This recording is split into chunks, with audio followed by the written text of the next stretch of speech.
Hello, Buckeye Nation. Welcome to the playoffs. Ohio State is heading to New Orleans to play Clemson in the Sugar Bowl, January 1st, starting at 8 p.m. Let's get pumped.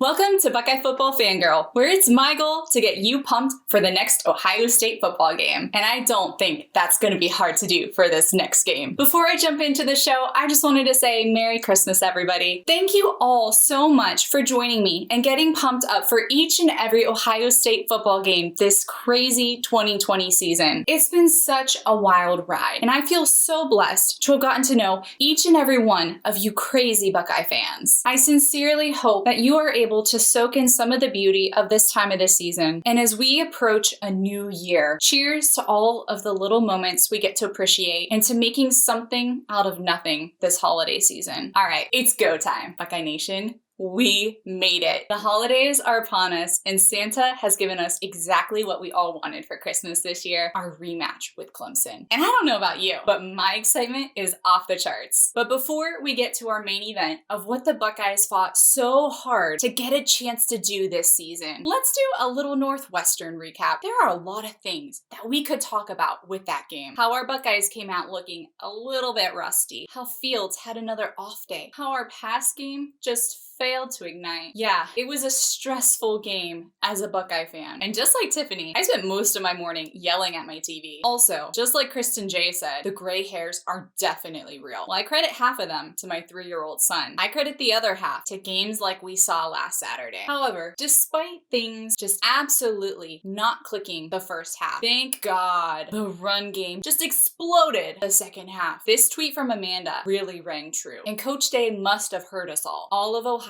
is literally shouting, "Run the ball!" I think I yelled that so much at my screen on Saturday that my son now thinks that's just what you say whenever you play football. Because we were playing catch the next day, and every time he caught the football, he yelled, "Run the ball, mama!" Which brings me to Trey Sermon. What a fire day he had. He was such a goat. I mean, 331 yards and breaking both the school and the Big Ten championship game records. No words can completely encapsulate just how incredible his performance was. And not only that, but our defense did not allow any points after halfway through the second quarter. Now, a missed field goal and a pick in the end zone definitely helps things. But please don't read that as me complaining. And man, Justin Hilliard was also fire with his performance on Saturday and that pivotal interception in the end zone. In his fumble recovery, I felt like Mecca Don had a great reflection on the game after all the dust settled and we were crowned 4-peat Big Ten champions. Struggled for a half against the number 14 team in the country, adjusted, and then completely dominated. Frustrating as a fan because you want more. But when you put it into perspective, some games just go like that, and many teams don't win them. Ohio State is a top 4 team. We will always want more as fans because we know the incredible potential this team has, and our expectations, they're sky high. Of course, we always want the incredible team that we know and love to come out and dominate the entire football game. But we also need to take a moment to recognize that everything Ohio State has accomplished outside of maybe 2 other teams in the country would be an incredible season, maybe even the best season in school history. I also thought that CFB Unleashed also offered great 2020 perspective on the game. Ohio State just had a shutout half, set a school rushing record against the number 6 run defense, won a conference title, picked up a top 25 win, and we were already ranked number 4. I will laugh at your dropping them out of the playoff tweets. That's all. Oh, and down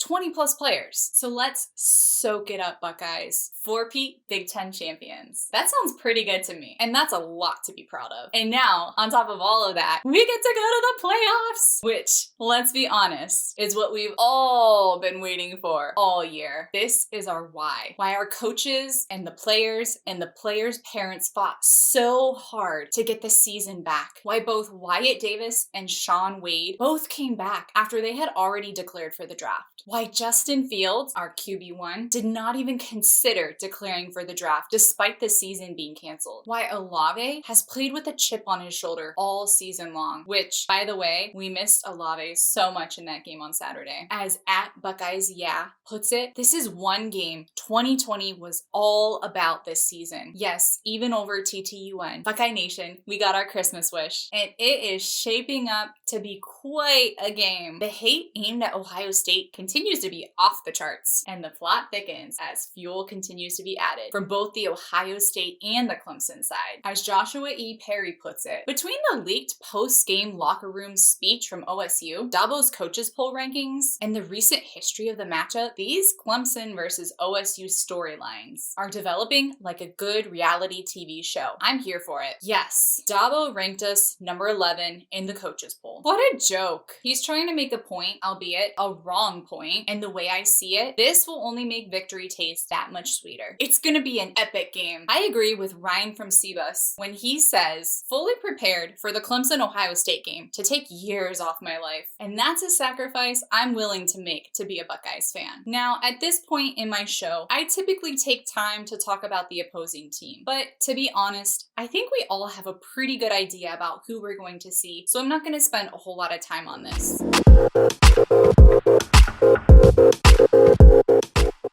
As a quick recap, head coach Dabo Swinney, perhaps the most disliked coach in college football. Now, you might not know that his full name is actually William Christopher Dabo Swinney, and Swinney's nickname, Dabo, was given to him as an infant when his brother Trip would try to enunciate that boy when referring to him. Starting quarterback, Sunshine.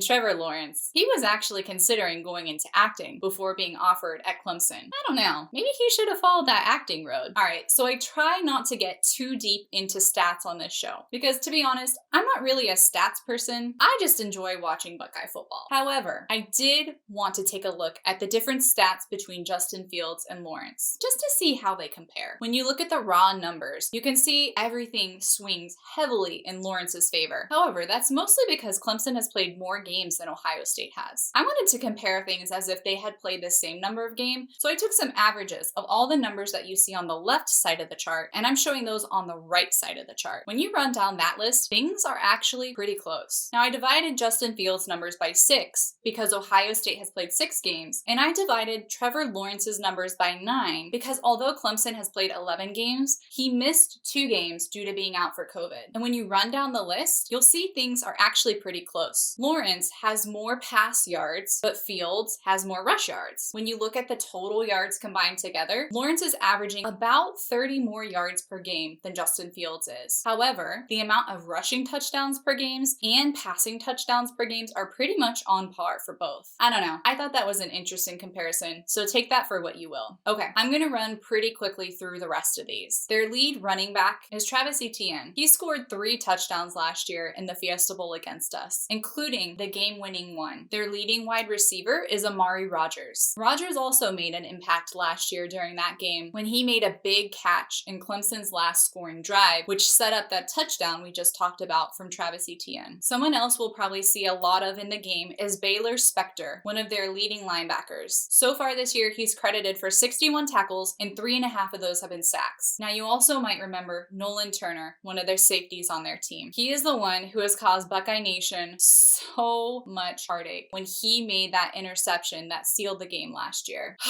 So far this year, he has been credited with 51 tackles and 3 interceptions. All right, so that was the player talk. Now, what I'm most excited about for this show is taking a look at what all of you are saying about this game on Twitter. And with that being said, let's take a look at the Twitter sphere to see what's been going on.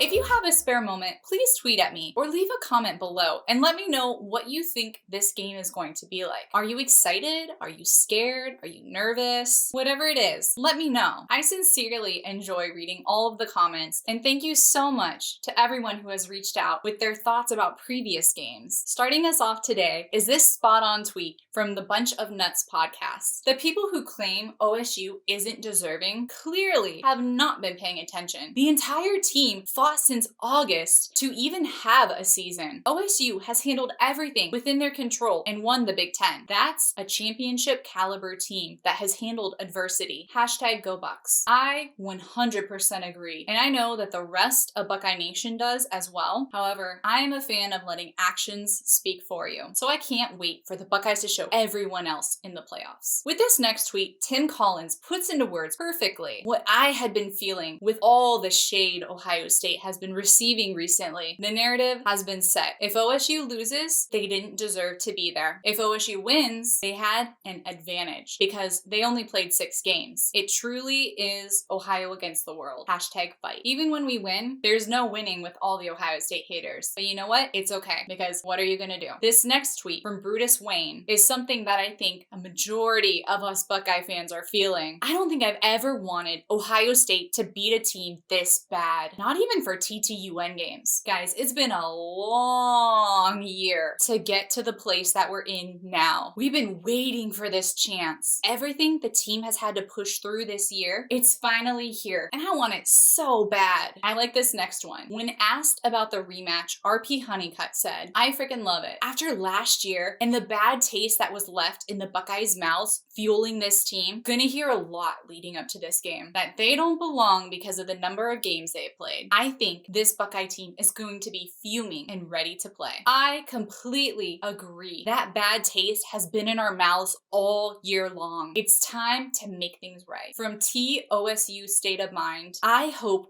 Ryan Day and the rest of the coaching staff are hanging up 11th in every single corner of the WAC as I type this out. I hope these boys, quite frankly, knock Clemson's teeth out on January 1st in New Orleans. Hashtag go Bucks. And to go along with that, I love this response from GoPack_Zach. I hope we beat them by 11. That would be amazing. This tweet from Minnie Machak. I hope Sunshine spends a lot of time eating turf. And I think we all hope that. Let it be. From the Todd Rose. I'm pumped. OSU has plenty of talent to win that game, but they're young and I'm a little nervous. I've seen that feeling across Twitter from many fans as well. And it's okay to be a little bit nervous, but I think our team can get the job done. From Sean L. Walls. I hate to say it, but we are not the team we were last year when we played them, but I will be rooting for a butt kicking. Go Bucks. Sean, we are not the team that we were last year, but neither is Clemson. And last year, I'd like to remind everybody that not the best team won that game. So think about that for a little. This tweet from Smitty Buck. Feel great. Apparently, we have a bunch of negative Nancys as fans. Clemson is not as good as previous years, and I like our matchups. Gonna be a high scoring game, and I don't think they can keep up. I love it. To go along with that, at Jody for Buckeye says, I'd like to give half of these Buckeye sellouts to Michigan. I feel great. Go Bucks. And this last tweet that we'll take a look at is from at Buckeye Jack. Love it. Chance to redeem ourselves. Buckeyes haven't played their best game yet. That's right. The best is ahead of us. I am so ready to see these Buckeyes back at full strength taking on these Clemson Tigers. I've already said this once, but it is going to be an epic game. I know we're all so ready for 2020 to be done and over with. And there is no better way that I can think of to ring in the new year than with this game against Clemson. After the game last weekend, I really enjoyed this tweet that offered a lot of perspective from Jeremiah. Some of you really need to step back and just appreciate everything that this Ohio State team has gone through and done for our enjoyment. We are so very blessed to get these 6 wins and see this team play. Justin Fields is my QB1. Never gave up. You guys, we have at a minimum one more chance to see our beloved Buckeyes suit up and lay it all out on the field. Let's make sure we soak this up. Buckeye Nation, no matter how you choose to spend your holidays, or if you don't celebrate the holidays, I hope that you all soak up this next game as our Buckeyes seek to avenge last year's loss. And as we get ready for this game coming up on the 1st, please let me know how you're feeling about it on Twitter or by leaving a comment below. I'll see you on the other side of this game. OH.